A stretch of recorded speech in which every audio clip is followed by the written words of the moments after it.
Okay students, तो the alternate segment theorem हम लोग यहाँ पे एक अल्टरनेट सेगमेंट थ्योरम पढ़ेंगे। क्या होता है उसको आप समझें, इसका यूजेस भी बहुत ज़्यादा है। आप देखें इसको कैसे क्या होता है।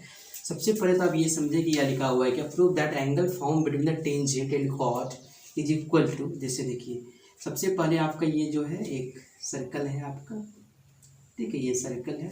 और सर्कल में जो है आपको एक चीज़ आपको लेना है। सबसे पहले एक तो टेंजेंट चाहिए आपको, तो ये रहा टेंजेंट, ठीक है, ये रहा टेंजेंट। और आपको क्या चाहिए, क्या angle, proof that angle form between the tangent, ये तो टेंजेंट हुआ, एंड कॉर्ड, कॉर्ड हो गया आपका। एक कॉर्ड हम लोग ले लेते हैं यहाँ पे, ये रहा एक कॉर्ड, ठीक है।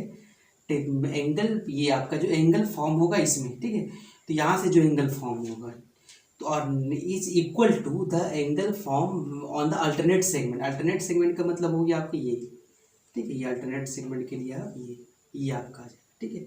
तो मान लेते हैं यहाँ पे जो है, सपोज यहाँ पे एक चीज़ है, यहाँ पे हमको ये एंगल प्रूव करना है। ये अगर है थीटा है तो ये आपको ये भी प्रूव करना पड़ेगा, ये क्या होगा, थीटा होगा। ये चीज़ आपको प्रूव करना पड़ेगा। ये अगर ये थीटा है तो ये भी क्या होगा, थीटा होगा। अब यहाँ से हम लोग ले लेते हैं, ये क्या है आपका ए बी, एक आपका यहाँ पे मान लेते हैं ये पी है, ठीक है, यहाँ पे मान लेते हैं सी है, ये मान लेते हैं क्या है, डी। अब हमको ये प्रूफ करना है। तो सबसे पहले तो आप ये देखें, ये इसका सेंटर ऑफ ट्रायंगल है, ठीक है, ये आपका ये सॉरी सेंटर ऑफ सर्कल है, तो यहाँ पे इसको सेंटर ले लिया हम लोग, ठीक है, ये आपका सेंटर हो गया आपका। उसके बाद जो है आप लोग को देखिए क्या क्या चीज़ प्रूफ करना पड़ेगा। सबसे पहले तो हम लोग लिख देते हैं गिवन में क्या क्या दिया है इसका। गिवन में है क्या, इसका है कि ए पी बी ये tangent line of circle with centre O and radius क्या है, आर है। अब यहाँ पे हम लोग को प्रूव करना है, टू प्रूव क्या करना है, angle angle BPC equal to क्या होगा,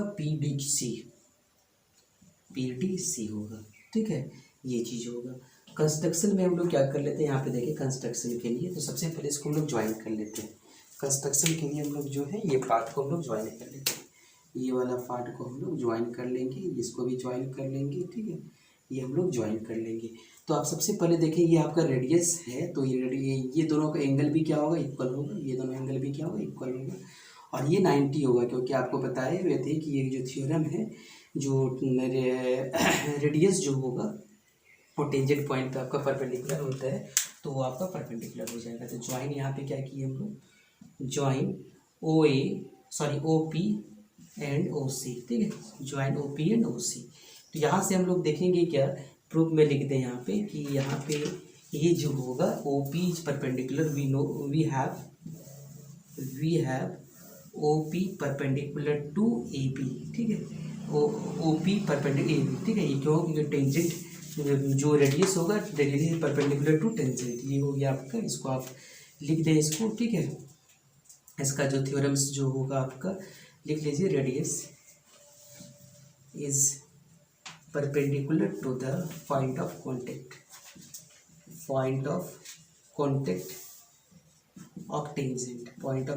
ऑफ टेंजेंट, ठीक है, ये चीज़ आप लिख दें। अब यहाँ से देखिए ओपी हो गया आपका, तो यहाँ से ये जो एंगल है, ये एंगल क्या होगा बताइए, angle O P C equals to क्या होगा, ये पूरा 90, ये हो जाएगा कितना है, 90 माइनस क्या होगा, थीटा, क्योंकि हम लोग थीटा इसको लिए हुए हैं। और आपको ये ट्रायंगल में देखें, इन ट्रायंगल क्या है, ओ पी सी में क्या होगा आपका बताइए, ओ पी इक्वल्स टू क्या होगा, O C. So therefore the angle of O P C equal to क्या होगा, angle of O C P equals to क्या होगा, ये 90 माइनस थीटा होगा। बिकॉज लिख दो यहाँ पे, लिख देना है यहाँ पे एंगल अपोजिट टू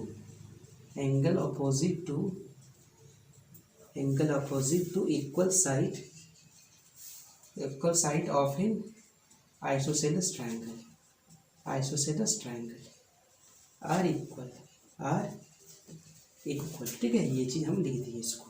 अब यहाँ पे देखें, ये एंगल का वैल्यू निकालना है, तो ठीक है, ये एंगल क्या होगा, 180 माइनस हो जाएगा, तो इसको हम लोग लिख सकते हैं ऐसा, एंगल पी ओ सी, क्योंकि तीनों एंगल का सम जो होगा कितना होगा, 180 होगा, ठीक है। कोई ट्रायंगल का तीनों एंगल का सम जो होगा क्या होगा, मान लेते हैं इन ट्रायंगल कौन सा ले लेते हैं, पी ओ सी में क्या होगा, एंगल जो होगा O P O C plus क्या होगा, ओ पी सी प्लस होगा OCP इक्वल टू क्या होगा 180 डिग्री।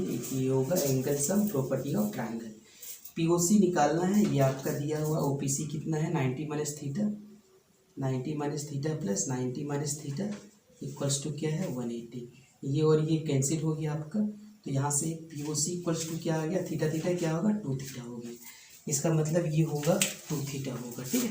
और हम लोग जानते हैं डिग्री मेजर थ्योरम, ठीक है। डिग्री मेजर थ्योरम जानते हैं कि angle subtended bye arc at the centre is double two the angle subtended bye remaining part of the circle, ठीक है। तो यहाँ पे हम लोग यूज कर लेंगे क्या DMT, यानी बाय DMT मतलब डिग्री मेजर थ्योरम, ठीक है। ये क्लास 9th का हमने पढ़े होंगे आप डिग्री मेजर थ्योरम। तो यहाँ से होता है कि आपका एंगल POC इक्वल्स टू क्या होगा आपका ट्वाइस द एंगल क्या होगा ADC। तो POC का वैल्यू कितना है, POC का वैल्यू आपका क्या है, POC का वैल्यू 2 थीटा है। तो यहाँ से 2 theta equals to 2, so angle यहाँ पे होगा क्या होगा ADC। तो यहाँ से आपका ADC इक्वल टू कितना होगा, ये कट जाएगा तो ये क्या होगा क्या 2 थीटा हो गया।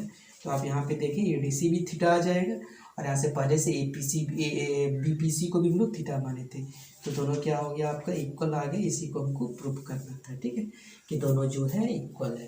तो यहाँ पे दोनों आपका इक्वल हो गया, ठीक है। इस तरह करके आप क्वेश्चन को आपको सॉल्व करना है, इस तरह के क्वेश्चन को। तो आपको जब भी ऐसा क्वेश्चन आपको पूछे तो आपको इस थ्योरम को यूज करें और इसको बनाएं आप, ठीक है। इस थ्योरम को आप यूज करेंगे और यहाँ पे इसको बनाएंगे। तो यहाँ पे डायरेक्ट इसको जो है अगर आपके पास 4 मार्क्स में हो तो पूरा प्रोसेस से बनाना पड़ेगा आपको, और अगर ये आपको जो है ये अगर MCQ में है तो आपको MCQ के लिए आपको डायरेक्ट बना सकते हैं, ठीक है। जैसे अगर आपसे पूछा जाए ये थीटा इक्वल्स टू क्या है आपका, थीटा इक्वल्स टू जो है ये मान लेते हैं थीटा इक्वल्स टू आपके दिया हुआ है 50, ठीक है। तो आपसे पूछा जाएगा find the value of ADC, find the value of angle ADC। तो सबसे पहले आप जैसे हम बताएं सारे को आप उससे करके बनाएं, सारी चीज़ आपको वैसे ही बनेगा आपका। जहाँ पे थीटा है थीटा इक्वल्स टू 50 पुट करेंगे यहाँ पे आपका क्या होगा 50 हो जाएगा।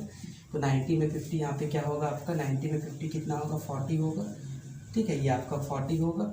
फिर आप जो है सारे में इसे पुट करेंगे तो यहाँ पे आपका थीटा जो है आपका क्या होगा, थीटा इक्वल्स टू जो होगा आपका क्या होगा 40, यहाँ पे है 40 पुट कर दें आप, थीटा इक्वल्स टू 50, यहाँ पे आपका 50 हो जाएगा। तो आपका 2 थीटा हो जाएगा। तो यहाँ पे 2 थीटा इक्वल्स टू यहाँ पे थीटा इक्वल्स टू 2, यहाँ पे इसको थीटा ही रहने दें, यहाँ पे थीटा इक्वल्स टू ये होगा, और आपके लास्ट में इसको थीटा का वैल्यू पुट कर देंगे 5। तो यहाँ पे प्रोसेस से इसको भी बनाना पड़ेगा आपको, ठीक है।